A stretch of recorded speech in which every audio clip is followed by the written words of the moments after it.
and welcome to the John F. Kennedy Jr. Forum at the Institute of Politics. My name is Joshua Stewart. I'm a first year here at the college studying government and economics, and I'm also a member of the JFK Jr. Forum Committee. Now, before we begin, please note the exit doors, which are located at the park side and JFK Street side of the forum. In the event of an emergency, walk towards the exit closest to you and congregate in the JFK Park. Now, please take a moment to silence your cell phones and join me in welcoming Harvard College undergraduate Emmanuel Edwards.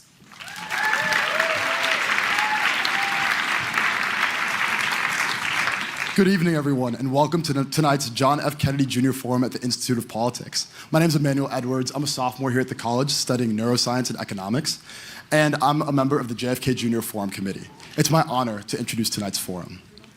The past 6 months have raised still looming questions over the future of the Democratic Party. The loss of both the White House and the Senate marked unexpected setbacks to a vision of entrenching Democratic Party influence into the economic, social, and political spheres of the nation. Donald Trump's return to the presidency initiated a distinct shift in the attitude of the American executive branch. Trade policy, reproductive legislation, and the White House's immigration stance have seen swift and significant rightward shifts over the past 100 days, unsettling democratic norms. And now, from the bitter challenge of raising money and public backing without the support of the White House to the recent exodus of party leadership, Democrats face a mountain of trials as they seek to reshape the party and, through it, the nation. So for a Democratic Party whose foundations are facing mounting pressure, the question is, where do we go from here? In the midst of this uncertainty, we are joined tonight by 41st Minnesota Governor Tim Walz, 2024 Vice Presidential nominee of the Democratic Party, and a 12-year representative for Minnesota's 1st Congressional District, for a conversation that could not be more timely. Governor Walz served for 24 years in the Army National Guard before becoming a Minnesota high school teacher, where he was recognized for his trailblazing inclusivity efforts and as a cornerstone of community leadership. Governor Walz was first elected to Congress in 2006 and represented Minnesota's 1st Congressional District for over a decade, prioritizing bipartisan solutions and economic stimulus during his time in Congress. In 2018, Walz was elected governor of Minnesota, where he ardently supported clean energy legislation, expanded labor rights, and provided universal free school meals for students, in the single largest investment in public education in Minnesota history. As a Minnesota native who has been profoundly affected by Walz's heart and vision for Minnesota, it is my honor to welcome him to the forum. Moderating tonight's conversation is Brittany Shepard, national political reporter at ABC News and a resident fellow here at the Institute of Politics. Shepard has spent nearly a decade covering politics since she began covering the Trump administration in 2017. Since then, she has served as a White House correspondent and political analyst for CNN, MSNBC, NPR, and SiriusXM.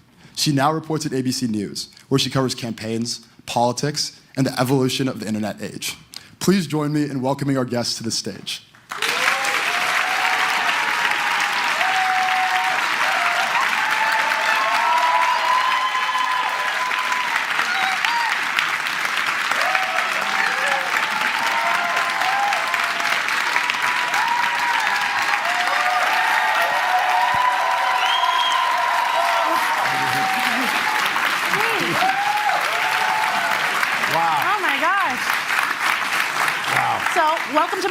Study group. We tried to pack the house for you. Wow. Thank you all for coming out here. It's been such a tremendous semester. I know the intro says I'm a resident fellow, but I'm only a resident fellow for about 24 more hours. So I tried to do a nice, small, intimate interview for my last event. And like the intro said, it couldn't be more timely. So just thank you so much, Governor Walz, for sitting down with me for what's going to be, I think, a really interesting conversation. Well, thank you. Good evening, everybody. I mentioned earlier I got a chance to sit down with some students in the smaller study group and have a little bit of bite to eat or whatever, and I mentioned to them that on the nicest day of the year, you are either truly committed to this issue or you have no life whatsoever. But I'm grateful. To the Institute of Politics, thank you. And I say this as someone in full disclosure who has used Harvard as the butt of some of my jokes. You know, I use it out there. I still find it funny when I say this. I say I graduated from Chadron State College, and I said, you may know it by its more common name, the Harvard of the Midwest. Naturally. Yeah. Right. But I will say in all seriousness, and I hear it across this country, especially over this last week, a huge thank you for Harvard for standing on the principles this country is standing on. It's important.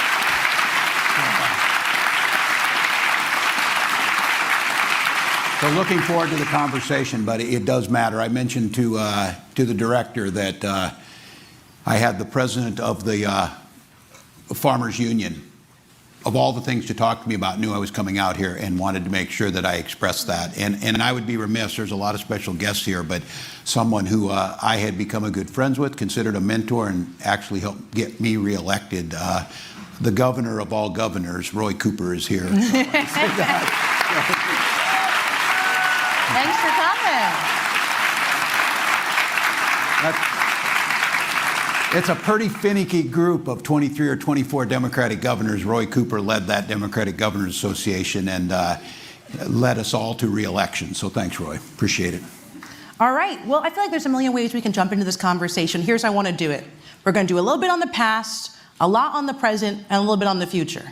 And maybe some wiggle room in between. You down? That seems fair. Let's just jump into it, because I know there are reporters watching and they're on a deadline, so I am very respectful to their time.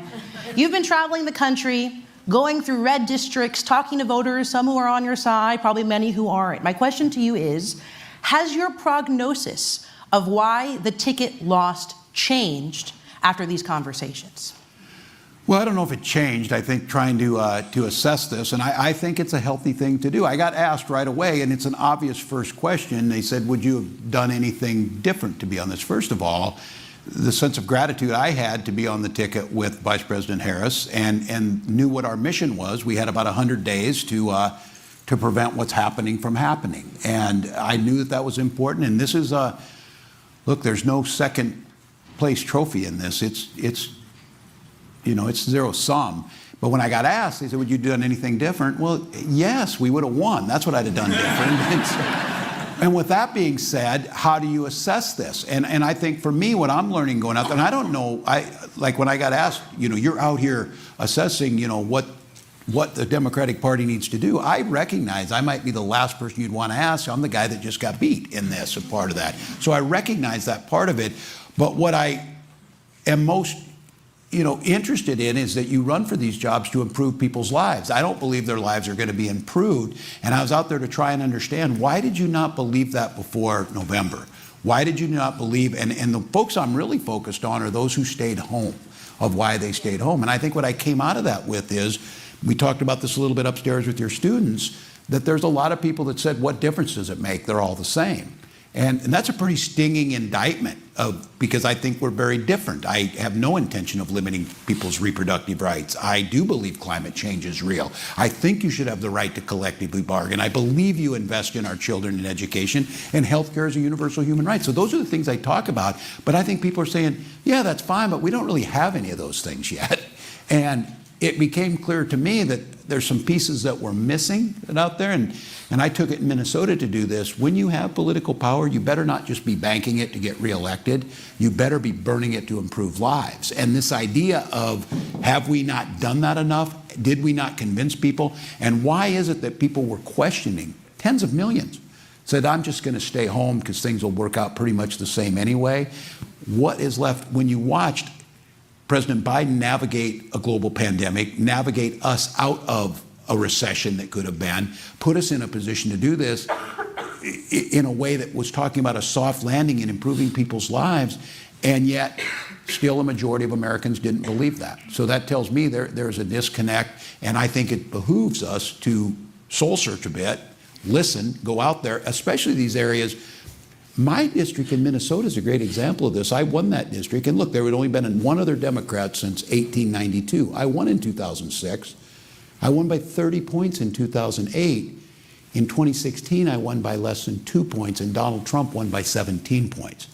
What changed in southern Minnesota? Farm Fields, Mayo Clinic, Mankato State University, Mankato, these places. What changed during that time? And how did we go from overwhelmingly have those people's support to not only not having their support, having their disdain in a place where these were my neighbors? So I'm out there, whether it's Wheeling, West Virginia, or up in Youngstown, Ohio. We went down to Houston, Texas, or actually Fort Bend, down to Omaha, and asked these folks, what is it? And one of the reasons going out there too is I was hearing it. People were like a primal scream of, my God, stop this. This is craziness. What can we do? And asking what we can do. And that's what I'm asking them, what they want to see us do. And some of those voters, Democrats or people probably voted for you as governor and for Donald Trump as president. They too. did. So it's an interesting overlap to try to reckon with. I lose sleep over that still. So thousands. But that was still there. But look, the folks here at the Institute who know these numbers, it was not that unusual that you would see a scatter plot that upwards of well over 100 plus districts a few decades ago would vote for a member of Congress from one party and the president from another. That continued to shrink. And by the time my last election in 2016, that year there were 4 districts that Donald Trump won by 15 points or more that also elected a Democrat to Congress. 3 of them were in Minnesota. We were just the last state to succumb to this, that it went, but then we became, and the other one was in Pennsylvania, not surprisingly. So you had these districts where people were still splitting their ticket. That's basically the last time that they've done that. And that's a troublesome trend, in my opinion, that you used to see conservative, Republicans crossing over from, or liberal Republicans and conservative Democrats used to be on each side of that scatter plot. Now we've pulled apart, and that's really troubling. And it is pretty much split on urban-rural divide, and that's a real challenge. And Governor, this is a strong, clear Democratic message that I heard from you a lot when you weren't the vice presidential nominee. I don't know if you guys know, you could not run away from Tim Walz on TV, whether you wanted to or not, on cable. There was a time where I was flicking channels in the newsroom, and you were doing a lot of hits, right? And then you became the vice presidential nominee. And you thought I disappeared? Well, I don't think, can I be frank? It wasn't just me. It was a lot of people, not just reporters, but people I've been talking to this entire semester saying, where the heck did Tim Walz go? So my question for you, and there are a million ways for us to get into this conversation, is, was that your choice? No, yes. I said the choice to be on this ticket, the privilege of being on it. When you sign up for this, I'm a team player. I'm with it. And there's folks that I recognize are smarter than me. They analyze this. You put your input in. Running a campaign that had never been run before, 100 days, in the situation we were at, running against a very unusual opponent on the other side. Mm-hmm. And look, my job was to do it. Look, I knew I was on the ticket. I would argue because we did a lot of amazing progressive things in Minnesota that improved people's lives. But I also was on the ticket, quite honestly, because I could code talk to white guys watching football, fixing their truck, doing that I could put them at ease. I was the permission structure to say, look, you can do this and vote for this. And you look across those swing states, with the exception of Minnesota, we didn't get enough of those votes. But you could be giving them permission on TV every day. You could have been messaging that way, and that isn't necessarily how it shook out. Well, yes, but I also said I understand myself. I said I think I'll give you pretty good stuff, but I'll also give you 10% problematic. And so somebody's got to make the decision here to handle some of this stuff and to make it in. Those are just decisions that were made. And I think after the fact, it is not second guessing or anything. I think it's fair to go back on and look at this. Look, we had the most qualified person who'd run for president in this country's history at the top of the ticket. That in itself should have got this thing won. We had, in my opinion, and you can disagree with me, I think history will prove me right, a very unqualified person on the other side. And you have to determine, how do you get those hits? What was the best way? Did it make sense to continue to, call him weird or call that out, or make this pitch that we are significantly different and our policies can improve your lives? And there's people that make those decisions, and whether it's right or wrong or not, I guess history will make that case. What do you think? What do I think? Yeah. I think this was going to be hard. I think that we are going to have to think, why have we lost the self-identity that the Democratic Party is for personal freedoms, they're for middle-class folks, they're for labor rights. How did we lose it where people didn't self-identify that? And how did we get to a point where people didn't feel like this was an important enough election to get out there and vote? That I don't know. Me being out there more, no, I doubt that would have made the difference. I know it probably wouldn't, but I do think what I learned from that, just candidly, was if you leave a void, Donald Trump will fill it. And so I think you've got to be in every place as often as you can in every single day of every minute to make that pushback, because I think the oxygen gets sucked out of the room and you get defined. I said this, you will get defined and your policies will get defined very quickly, because I don't think any one person right now in where we're at in America by themselves can be the counterweight to that noise that's there, that the attention they get. So I do think the lesson I learned on this is I think you're better off to do more, to be out more, to be in every forum you can be in. So how is Tim Walz filling that void right now? Is it this listening tour, or what else is there for you? Well, I'm governing in Minnesota, the state that ranks first in healthcare. Mara Healy's around here somewhere. I'm going to tell her that. Our competitors, we look to Massachusetts as being a peer state in this in terms of education, access to education, biotech research, higher ed. My God, look where we're sitting here. And so I think one of the things is that I think this is a time to show an alternative model of governing and what governing can look like if you elect us. Here's what you're going to get. Your children are going to get enough food to eat. You're going to have the highest quality of health care. You're going to see personal incomes rise. You're going to see home ownership increase. You're going to see some of those things. So I think that's one way. And then I think because of the platform that the vice president afforded me and being a governor, going out to these places that don't get to see that. And I'll have to tell you, this town hall thing, it is a bit of me being an a-hole to these people. I'll acknowledge What do you it. mean? Well, I acknowledge this, that it came out from their leadership. Don't do town halls, you're just going to get yelled at.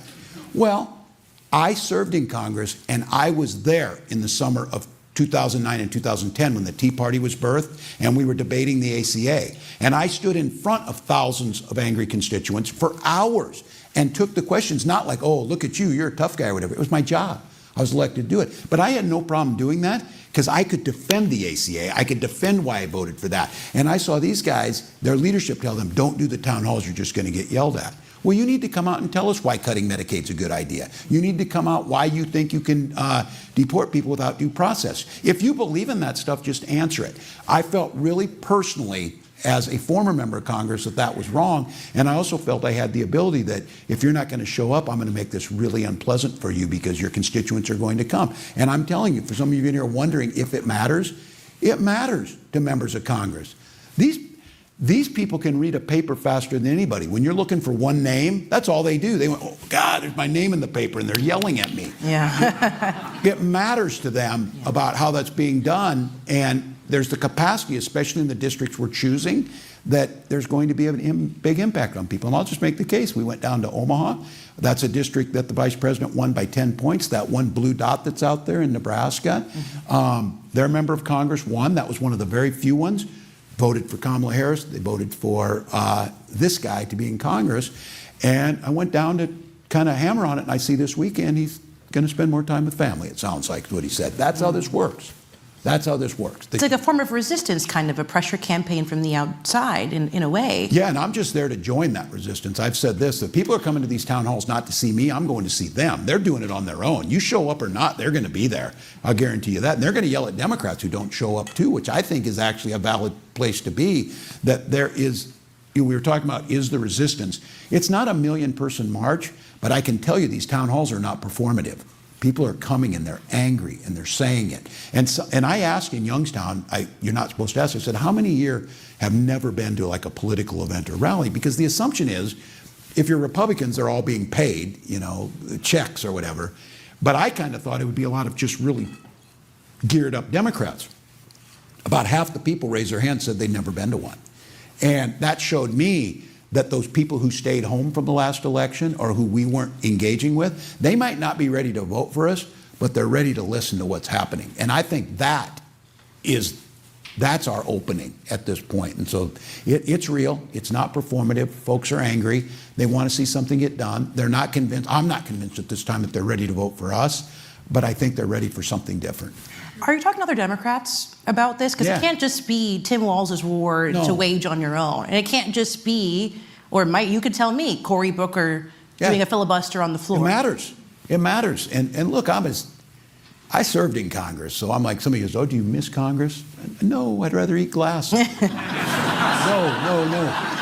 But the people who are at Congress is really important right now. And the people who dismiss that, first of all, dismissing the physical ability to do what he did, I think that's a whole other subject. Sure. But it was about tangible resistance at a time right after the vote on the CR that felt like nothing was happening. I think it mattered. And I think whether it's Bernie Sanders in Coeur d'Alene, Idaho with AOC doing it, is that changing things? Is it passing any legislation? No.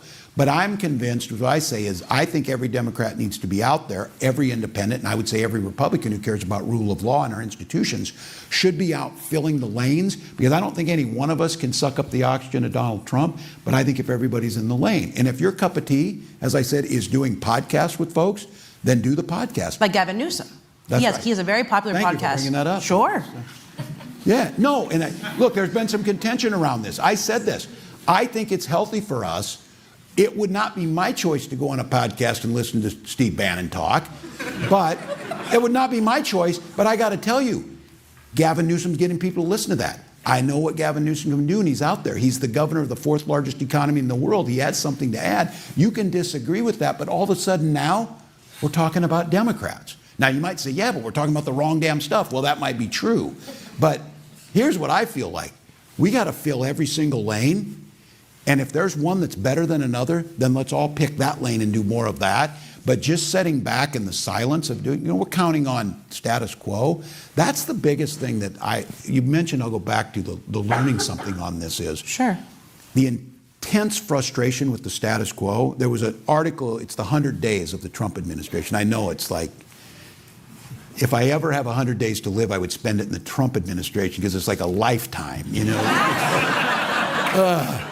But they asked Aredis County in Minnesota, a rural county, of all the things, that is up near the Canadian border, being punished by tariffs and things, agriculture being under threat, lack of FEMA, all the things are going. Say, you're putting up with a lot of hurt. And the people said, yeah, but it's worth it. It's worth it to get there. You've heard them say this. Nobody's jumping ship yet. But there was a guy, and they put in the paper, former Democrat, who said, look, I don't know if Donald Trump is right about the stuff he's doing. In fact, I think he's probably wrong on some of it, but I support him because he's willing to bust things up and give it a try. And that idea of he correctly identified their pain, and then he said he was going to fight for them, and then he picked the exact worst solution to all those things, making life worse for them.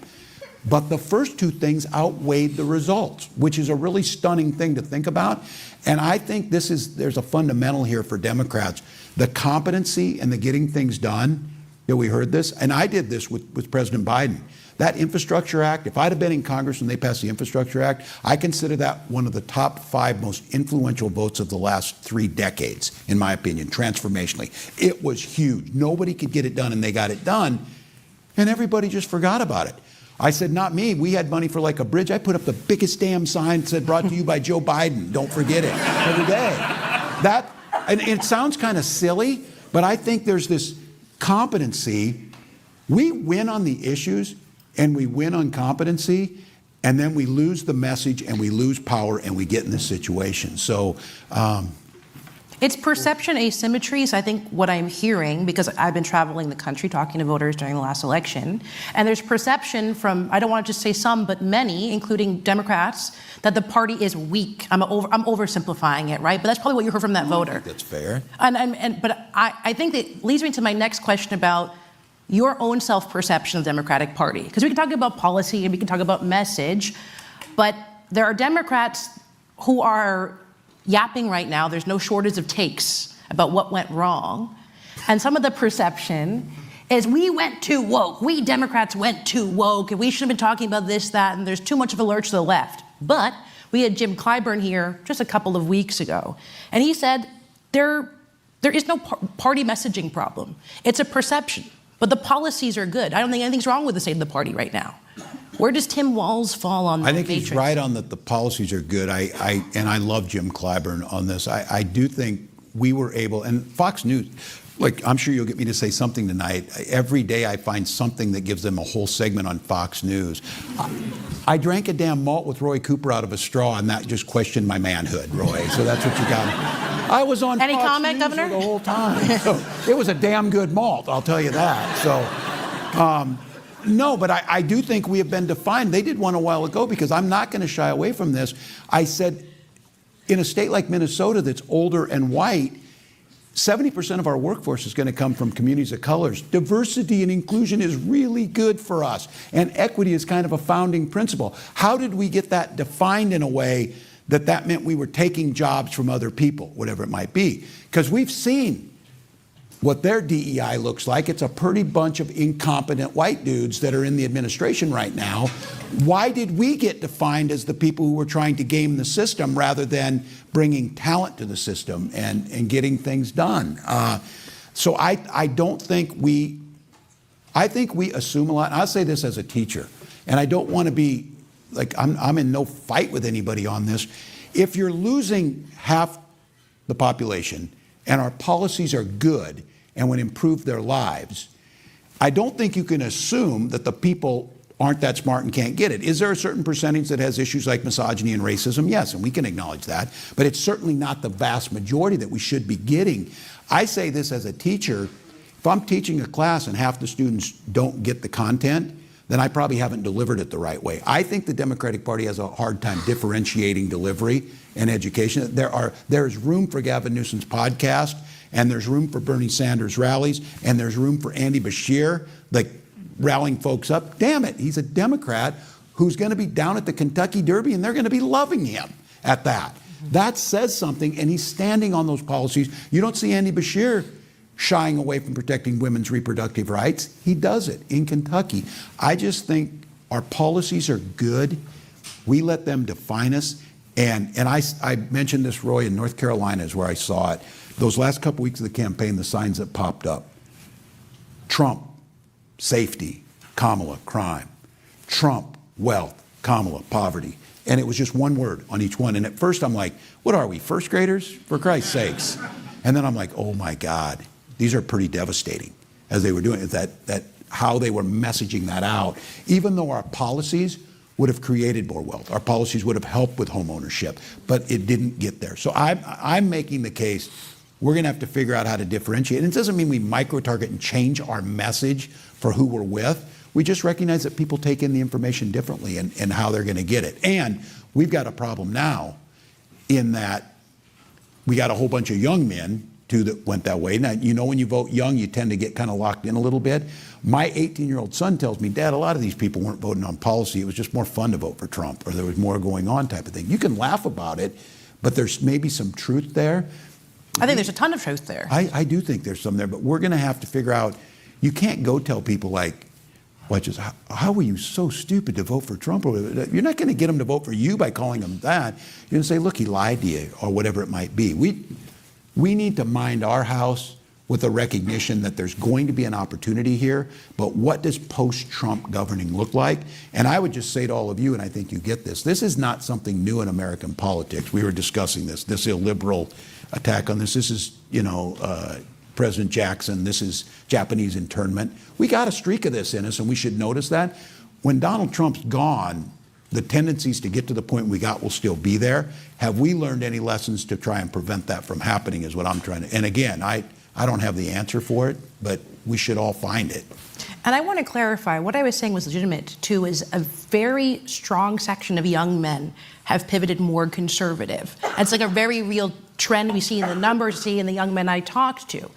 And of the three leaders, you said that, you talked about Bernie Sanders, none of these people are younger than 40, right?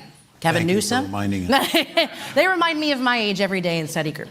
But who are the young Democrats that you look to as leaders? Because I do not think that you can just throw Gavin Newsom here at Harvard and then suddenly the issue is fixed. In fact, I think that would probably backfire. Look, we've got a lot of them, and I'm partial to governors. I will say that. I think you've got Wes Moore out there. You've got Josh Shapiro. You've got Gretchen. All these folks are look.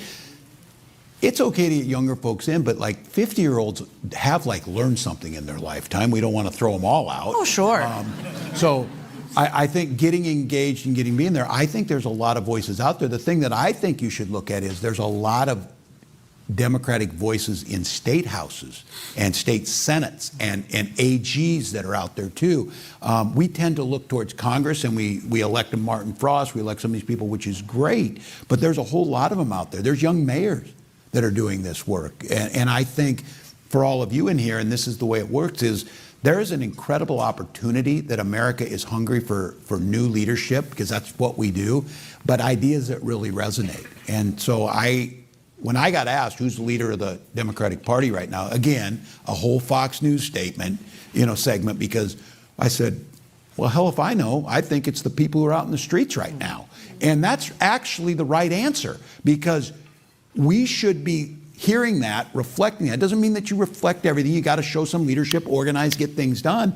But there are people out in the streets right now, I'm seeing it, they're figuring out how to get 10,000 people organized in 4 days to show up orderly. By the way, all of this resistance, isn't it funny? Not one police officer had to be beaten to show this resistance, that there is a peaceful resistance that's happening amongst a new group of leaders. And the Democrats who are, like I said, our job can be there to amplify that, pour fuel on that fire, whatever it be. If you're in elected office, you should use that, but don't overlook those folks who are rising up, getting this done.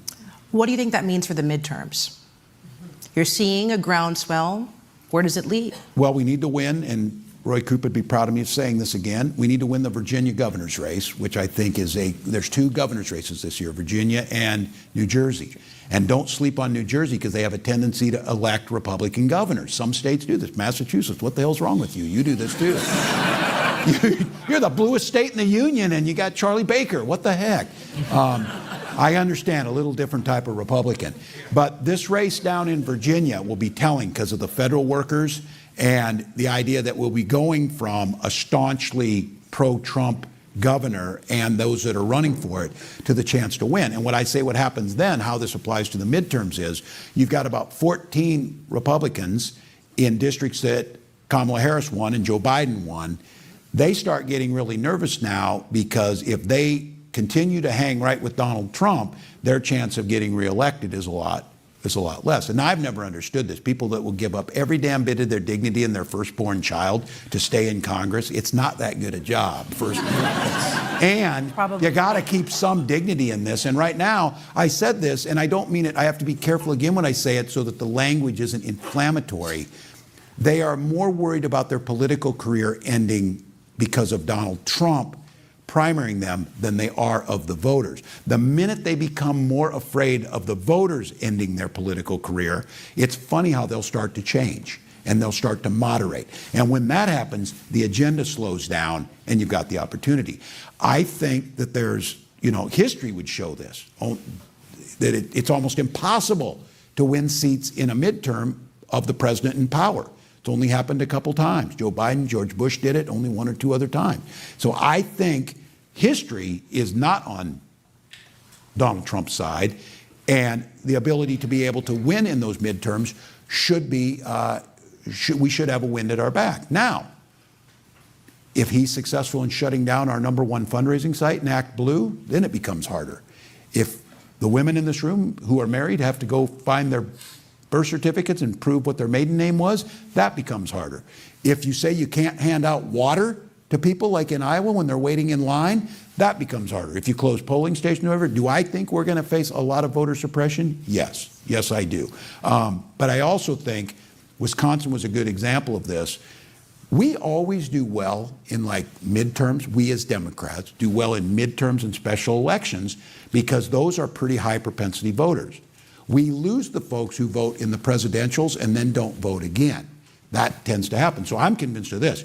We run campaigns in presidential years like that's the off-year electorate. That is a very different electorate, and it takes a different strategy. And I don't have the answer. Otherwise, we would have won, or our team would have won, but we didn't.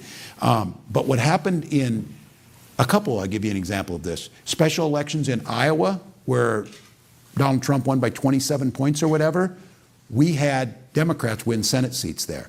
In Minneapolis, the bluest of all the blue districts in the country, we had the Senate Majority Leader passed away, Democrat, and we had a special election here a couple months ago for that. That seat is going to be won by a Democrat by 40 points every single time. That's not the most amazing thing. And Minnesota always ranks first or second in voter turnout all the time. That special election this year was the highest turnout special election in Minnesota history. Same thing happened in Wisconsin for this thing. And it helped over there that we had the most loathsome man in the universe putting in millions of dollars to be able to. Can you clarify who you're talking about? Yes. Well, then when I do this, it's like he threatens to sue me. Like, I have no money. Well, that's the good part. So, but Elon Musk being over there gave us a foil, and they won. Judge Crawford won by 10 points. and the electorate was bigger than in the presidential, which we lost by a point. All we needed to do was get a tenth of that extra turnout.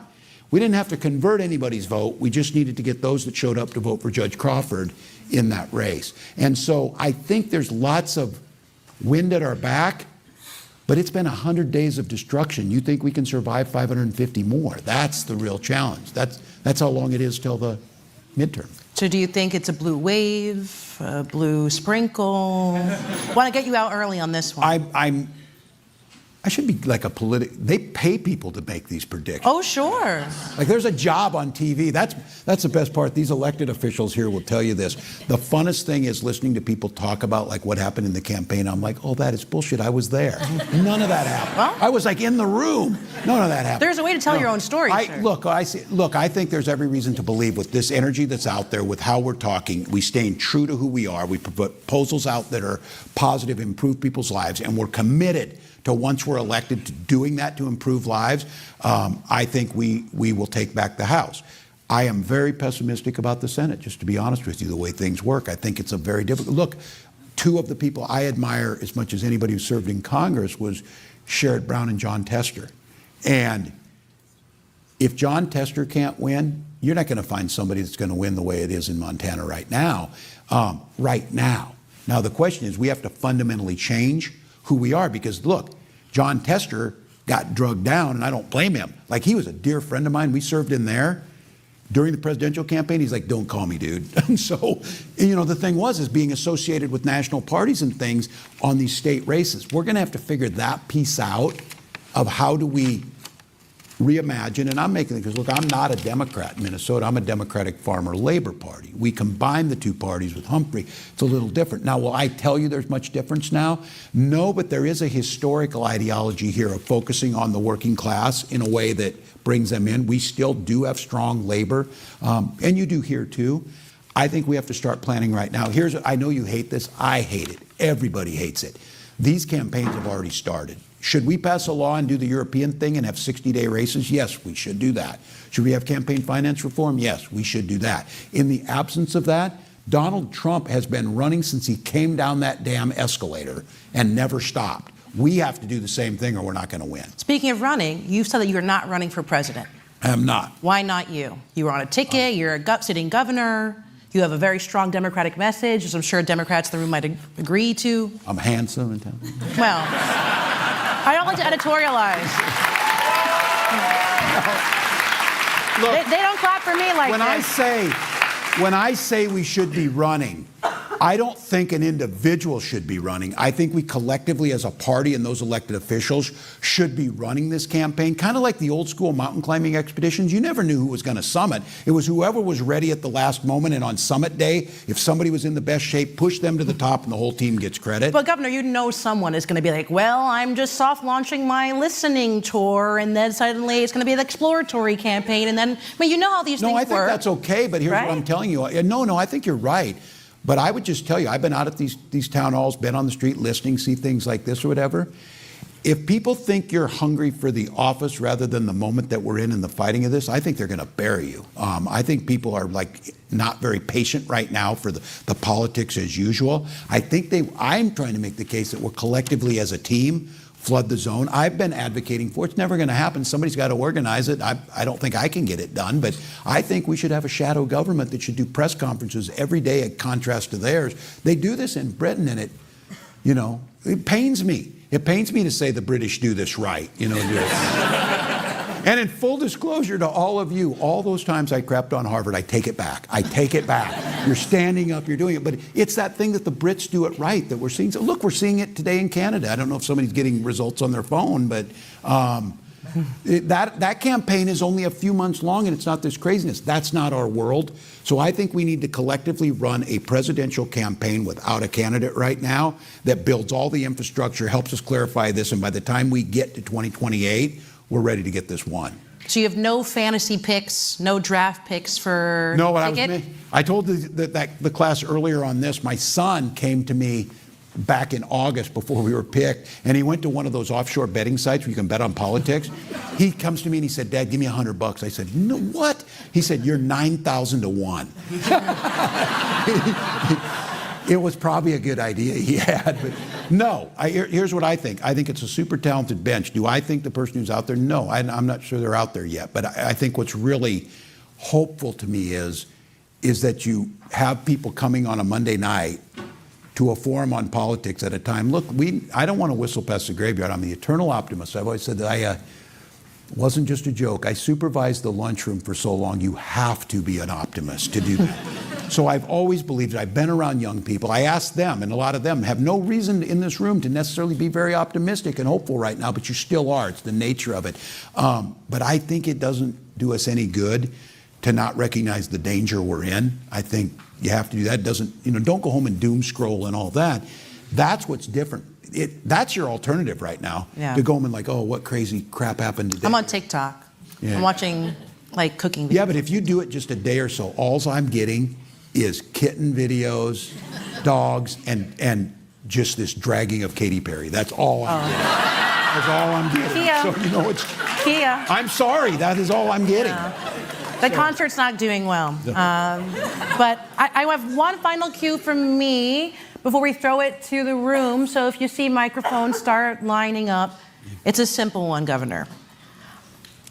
I'll regret if I don't do blank before 2028. Fill in the blank. Wow. It's an easy one. I think do what I can do to help define the Democratic Party as a party that's there to protect rule of law, personal freedoms, and the things we care about. It's my job in any small area, and I don't care if it's Omaha or Wheeling, West Virginia, to make the case that there's value in what we stand for. And I never had to think about this growing up because there was the Democratic Party with Social Security survivor benefits, take care of my mom when my dad died. We got to get back to that, and that's my goal, to try and redefine who we are in a thing that people are proud of to be there. All right. Are you guys ready to ask a couple of questions? You don't have to introduce yourself, but if you'd like to, you can.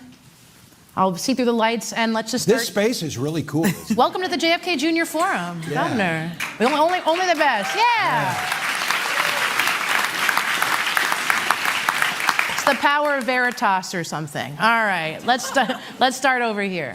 Hi, Governor. Thank you so much for being here. My name is Megan. I'm a first year at the college. I'm from Minnesota. Yay!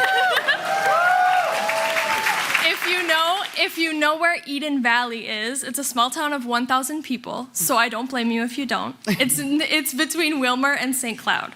Yes, of course. Right. So I want to kind of switch gears a little bit. So it's kind of an understatement to say that we're in a very chaotic time, specifically as students at Harvard. I'm sure you've seen us in the news all the time. There's a lot going on, and a lot of students are feeling kind of helpless right now. You talked a little bit about what the Democratic Party can do. Is there anything we can do as students to take action and feel a little bit less helpless right now? Yeah, and thank you for asking that question. Look, I am concerned about this, and I've been saying this especially, and I think those of us older folks that are here need to acknowledge this. It is far harder being a young person in America now than it ever was. They are lying to you if they tell you that it was hard when they were growing up. Oh, we went to school on horseback, uphill. Bull crap. They went with almost no cost. I never worried once from a family that had no money that I was going to be able to go to school, and I never worried once I was going to be shot in a classroom. It's different now. And I think the one thing is that the country is hungry to see the optimism of youth, because right now, the mental health crisis, the stress you're under, there's a lot of things coming at you. I think you making the option to come here, and those who are wondering, this is a pretty engaged group, but I would tell this to everybody who's out there. Politics is who shows up, who literally shows up. I didn't do a single thing, electoral politics, other than vote until I was 41 years old. And the next thing I know, I'm there with the vice president. I'm like, damn, life comes at you fast. and it was just showing up and being in the right places. So I think right now, that for your own mental health, show action and getting out there. But here's the thing. This youth movement that's happening, and it's not ageism and all this, Some people are too old, we can say that, but that you don't want to generalize it together. But the thing about youth there energizes everyone, and it re-energizes the party. And I think you should bring the ideas to this. Maybe I'm misvisioning what I think the Democratic Party is, and there needs to be more expense. Because look, we're having a debate. You brought it, you said it, Brittany. We're having a debate. Look, you guys are focused too much on these fringe issues. Well, somebody's personal civil liberties is not really a fringe issue to them. And if we're not able to stand up for that, do they really believe we're going to stand up for other stuff? Because I got to say this, if Donald Trump's going to go full bigot, he's not giving an inch and he's going to stay there. So if that's your gig, you're with him because you know he's got your back on bigotry or whatever it might be. We need to be the ones that make it clear who we are. And I don't know if we're speaking to you yet of where it's at. Like, we allowed them to define what I think, and President Biden's move on this was, the move to forgive student loans was something that our generation could finally get right for you. And they made that a problem for us. And it should have never been. The reason that these boomers and stuff are telling you that we paid our way through, because it didn't cost anything. There was no need to take out a loan because the generation in front of us paid on the front end. So this idea now that we made college so unaffordable, home ownership so unaffordable and everything, we have got to change that so that you feel like the party really does care. All right, thank you. Thank you. Over here. Thank you. Good evening. Chastity Costin from North Carolina. Governor Cooper, I love you. She knows. I am a Doctor of Education Leadership student from the Graduate School of Education. And Governor Walz, thank you. Thank you for being here tonight. Thank you for your words of wisdom, for your work, not only in politics, but in the hardest field in the world, education. As you are a teacher and a coach, I am also a fellow teacher, coach, and principal, my question is, what are your thoughts on the intersection of politics and education, and what would you say to someone like me who aspires to transform education through policy change, specifically as the U.S. Secretary of Education, if that role exists in a few years? Hey. Well, yeah. So I never finished my dissertation, so I'm so jealous that you're going to get there. But thank you. It does matter, and this is one that's very personal. I think one of the things, this intersection, both at the level here, academic freedom that you see at our universities, but the access to quality public education, which I feel is under threat, and this idea that that there was indoctrination happening. I mean, the irony of this is that we have to give vouchers to our parents because they're indoctrinating our kids in public schools, so those parents can use those vouchers to go to religious school to indoctrinate them into this ideology. Our goal is to make sure everyone is welcome at our public schools. I would say this, and as the Secretary of Education, when you get that job, we need to not assume things again. And it's not about elitism or talking down to people. It's people are busy and don't know. And I say this as someone who has been in education my whole life. When the Department of Education was being dismantled, like just the fear and the hair on fire and how horrible this was, recognize that the vast majority of Americans have no idea what the Department of Education does.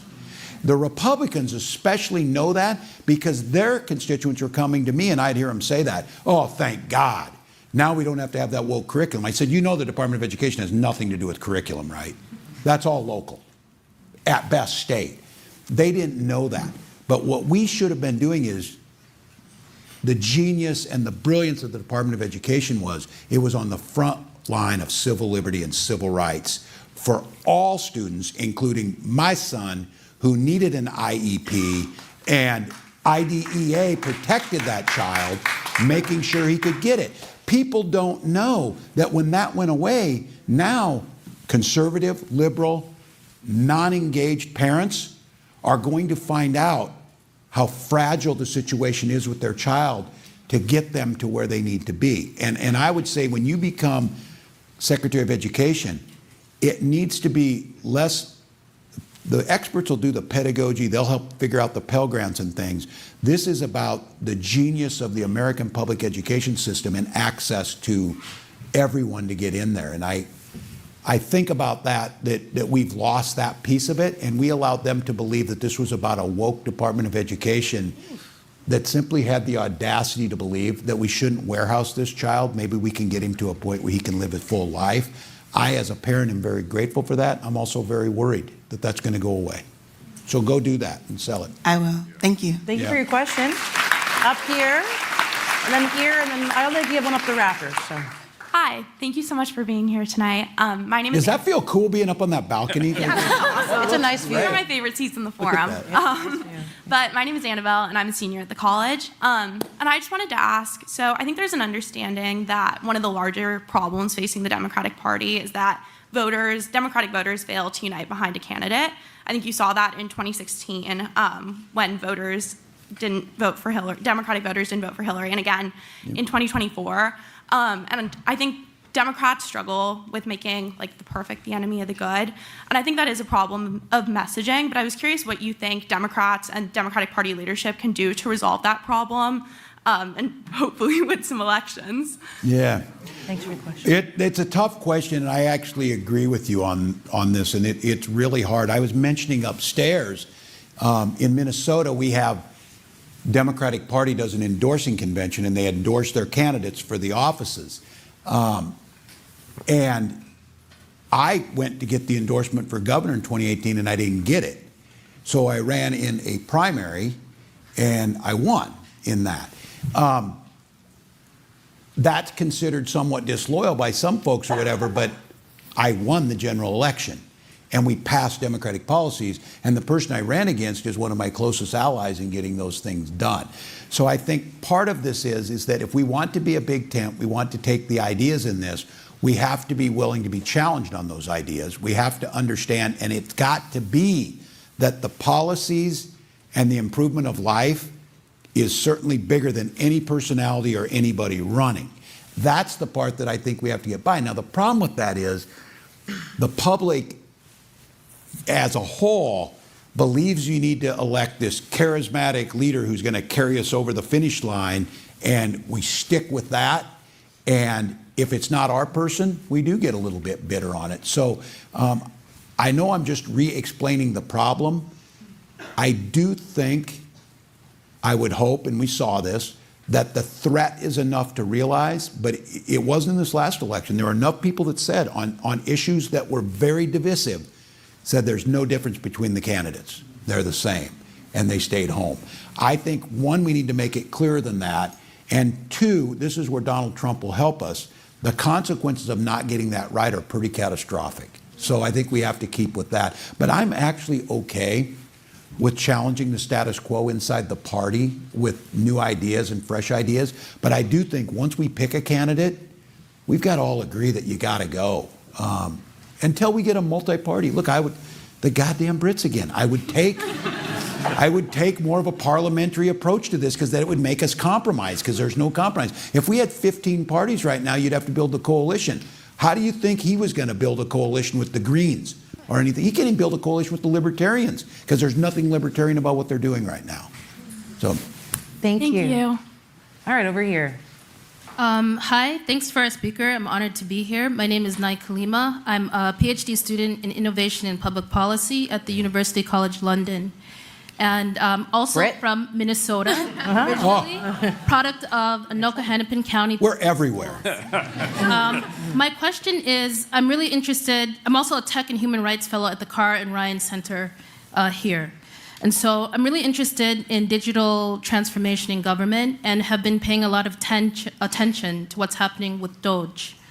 I want to ask, in terms of rethinking public value alongside digital transformations that are happening in government, what do you think should be at the forefront in terms of priorities? Thank you. Yeah, no, this is a great question. And this goes back again, if we want to have bold leadership, if we want to have transformational government, we have to have effective government.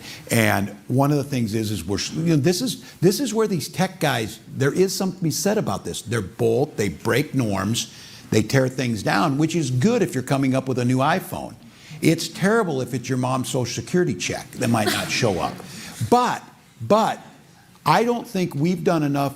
And it's not about buying their frame and criticizing government. I don't believe government can fix everything, but I do believe government is a force of good. I believe government can protect civil liberties. I believe we can collectively do things together better. Here's where I think the technology piece of this, doing the things that we all know need to be done and we're concerned about, protecting personal freedoms and personal data, all of that.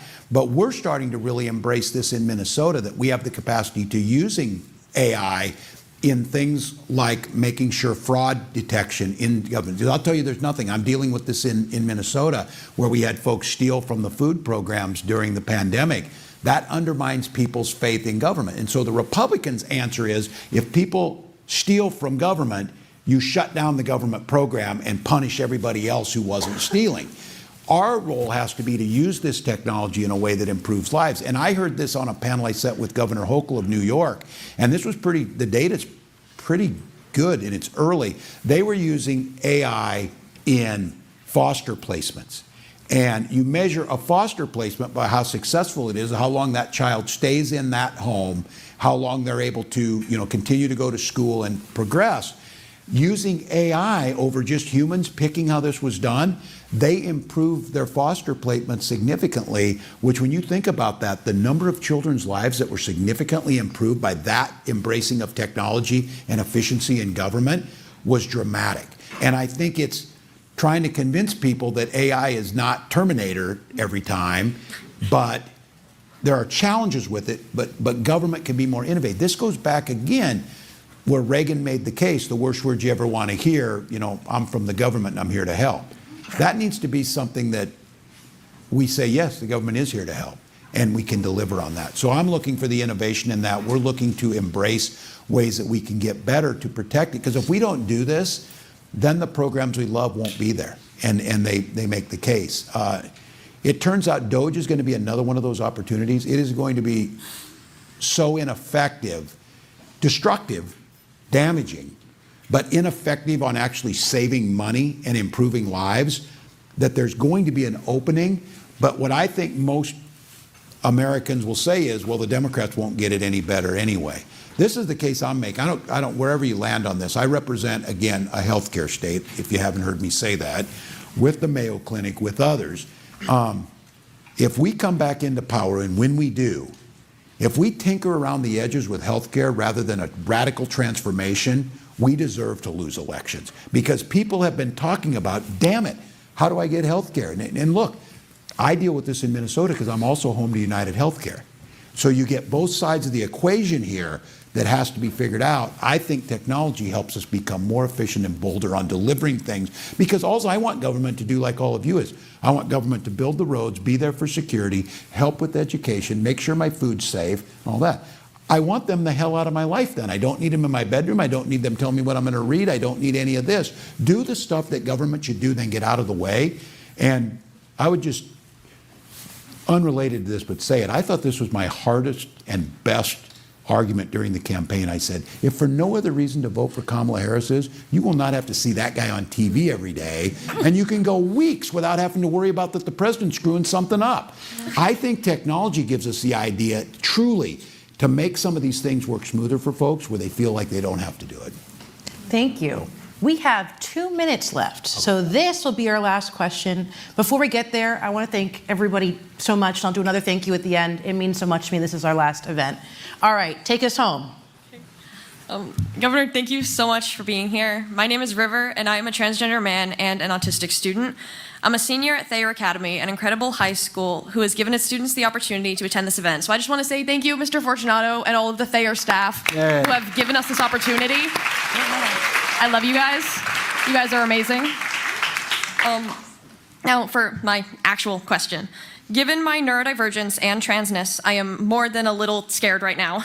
More specifically, I am very worried about how I have seen some Democrats talk about conceding trans rights and queer rights in general for more centrist and right-leaning support. What have you heard about that, and how are you working to support trans and queer rights for people of all ages? Yeah. Well, River, thank you.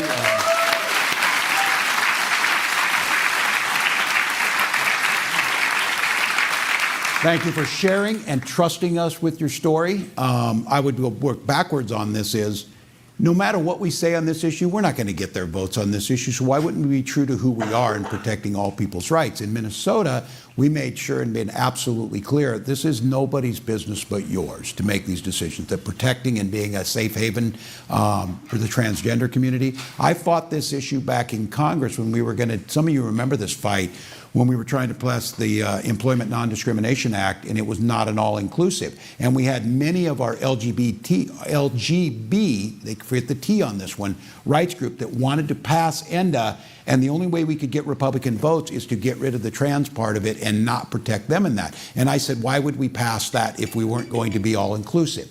And I think the issue, and I've said this all along, is if we truly believe that equality means equality for everyone. I said it the other day in my State of the State speech. You say you love freedom, but if you don't love it for everybody, you don't love freedom, you love privilege. And we're going to get pegged with these issues.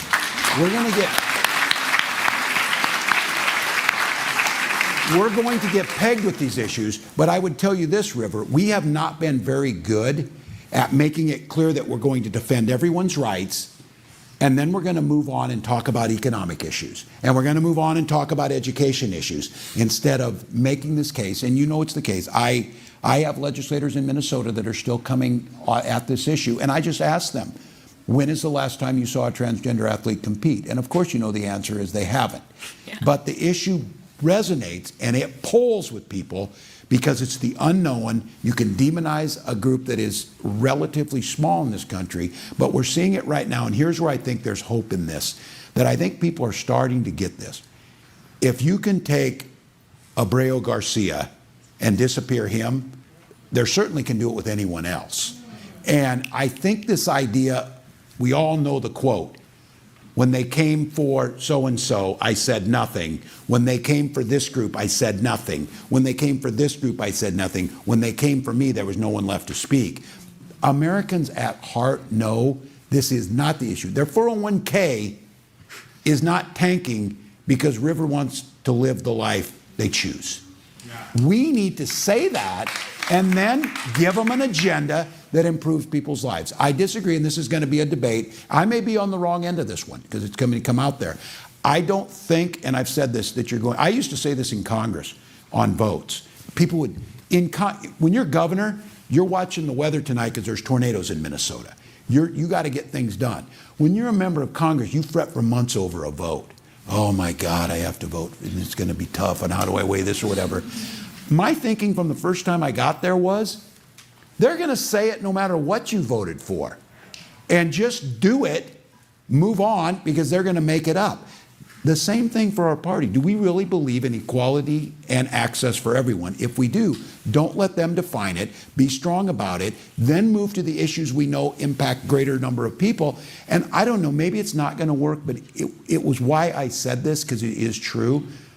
I think there's a strong human need to be part of broader society, but also just to mind your own business on things. That resonates with people like, yeah, you know what? I don't want you involved in this. So, River, I'm sorry you're going through this. We say in Minnesota, you are protected, you're seen, you're valued, you're loved. We have the law behind it to protect that. Do we always get it right? No, there are still people that will do what they can do. But the force of the law is behind. We're a trans refuge state. We are seeing more people move to Minnesota than any other, and I have make the case on this. We are a better state because of that. We will be stronger. We will be more economically strong, and we can live with ourselves because we're not horrible, damn human beings, and I think that means that. Thank you for your question. Thank you. Thank you, guys. Is my mic hot? Thank you, Governor Walz, for coming, and thank you all for this last event, okay? Thanks, folks. Appreciate it. You're fantastic.